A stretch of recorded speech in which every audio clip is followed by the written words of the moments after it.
Price Lord. இன்றைய தியானம் சங்கீதம் 135வது அதிகாரம் 1 முதல் 14 வரை. அல்லேலுயா. கர்த்தருடைய நாமத்தை துதியுங்கள். கர்த்தரின் ஊழியக்காரரே துதியுங்கள். கர்த்தருடைய வீட்டிலும் நமது தேவனுடைய ஆலய பிரகாரங்களிலும் நிற்கிறவர்களே கர்த்தரை துதியுங்கள். கர்த்தர் நல்லவர், அவருடைய நாமத்தை கீர்த்தனம் பண்ணுங்கள், அது இன்பமானது. கர்த்தர் யாக்கோபை தமக்காகவும் இஸ்ரவேலை தமக்கு சொந்தமாகவும் தெரிந்து கொண்டார்.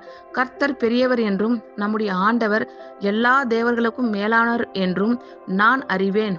வானத்திலும் பூமியிலும் சமுத்திரங்களிலும் எல்லா ஆழங்களிலும் கர்த்தர் தமக்கு சித்தமானதை எல்லாம் செய்கிறார்.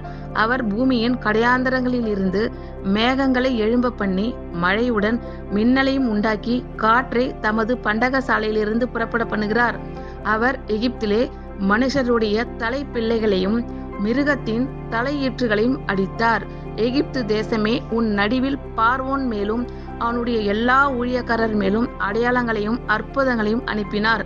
அவர் அநேகம் ஜாதிகளை அடித்து பலத்த ராஜாக்களை கொன்று எமோரியரின் ராஜாவாகிய சீகோனையும் பாசானின் ராஜாவாகிய ஓகையும் கானானின் சகல ராஜ்யங்களையும் அழித்து அவர்கள் தேசத்தை தம்முடைய ஜனமாகிய இஸ்ரவேலுக்கு சுதந்திரமாக கொடுத்தார்.